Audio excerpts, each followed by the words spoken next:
The subject of honor killing, what a misnomer that is. The last thing involved is honor. This is young women, usually young, almost exclusively from the Islamic community, but not exclusively, elsewhere as well, who are killed because they have in some way offended their parents, mothers or fathers, uncles, siblings.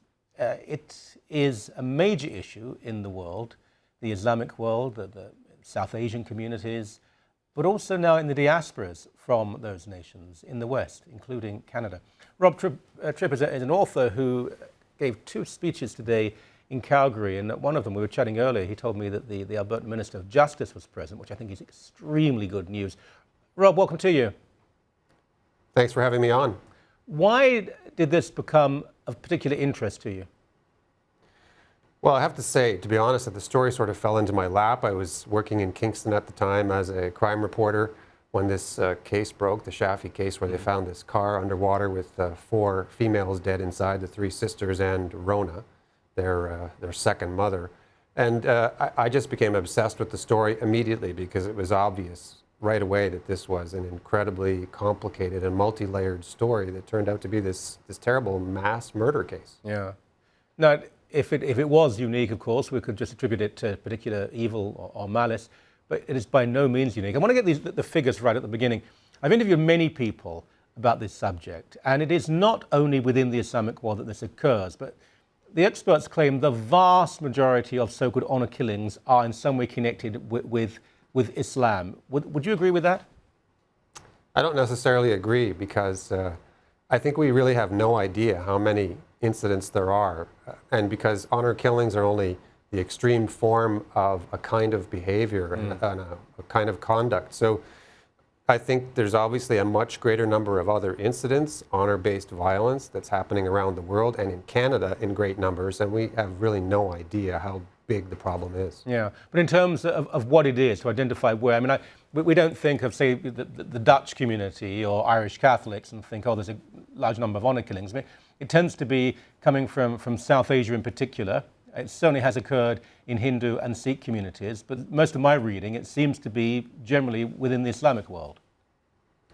Well, actually, there have been honor killings going back to ancient Rome, and there have been honor code style defenses in the criminal and penal codes of countries like Britain, France, Italy, Brazil.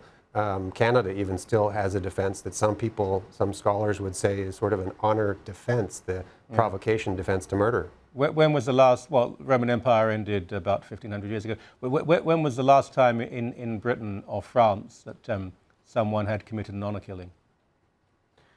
Honor killings are pretty frequent in Britain. Britain has a serious problem with honor killings. But Robb, from whom? Well, it's a variety of people, and there's no denying certainly that people from cultures and from nations where this patriarchy, this obsessive patriarchy. Okay, Robb, because honestly, Robb, let's be quite candid here. Really, this is not the CBC. I'm a Brit. I've written extensively about this. Can you give an example in Britain, for example, of an honor killing that did not occur within the South Asian and more specifically, invariably, the Islamic community? One example. Well, I haven't studied all of the honor killings in Britain, so I... Well, you made a statement. Well, I simply said that honor killings are frequent in Britain, yeah. Yeah, but from where? From whom? Well, the ones that I have seen have been people from South Asian communities who have immigrated to Britain. Yeah, I have not seen any other. I have not seen any other case. Domestic violence, certainly. Outdated patriarchal attitudes, perhaps, but honor killings in Britain, I have not seen one example in my lifetime, I'm 54, that have occurred outside of the South Asian community. Not always Muslim, sometimes Sikh, sometimes Hindu, but overwhelmingly Islamic. And if that can be challenged, I'm open to being challenged, but I haven't seen any evidence for that yet.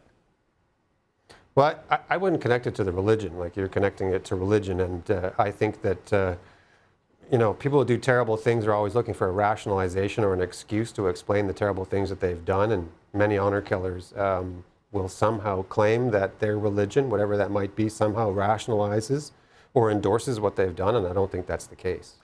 There's certainly extreme people in all religions, but... Well, there are, but, as a Catholic, I Again, I'm trying to think of all the Catholic honor killings, or all the Lutheran honor killings, or the Jewish honor killings. I don't see it. Well, I don't think we've done a good job of studying this phenomenon. There's a case from the 1950s in Canada in which an Italian immigrant to Canada, and I'm not certain of this, but I believe he was Catholic, killed his wife in an honor killing. Now, if you go back and read whatever's available in that case, because it's from the mid-50s, so it's quite old, nothing actually describes it in the way we describe honor killings today. We're just more sophisticated in understanding the dynamic. So it may well be true, and certainly, 60-odd years ago, that was a terrible thing, wasn't it? He may have just been a thug. He may have tried to quote his religion. There's nothing within Catholicism that would justify, but all that would condemn.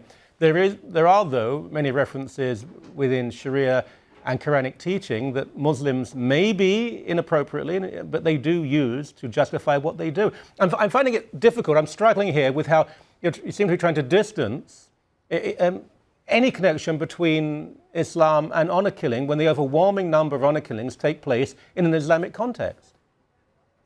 Well, as I said, I think that people are always looking for a way to rationalize the evil things that they do. And if you look at the history of serial and mass murder in North America, for instance, almost every notable case you can find that the murderer sought some rationalization or strange explanation. Lots of them cite religious teachings and dogma, and they cite verses.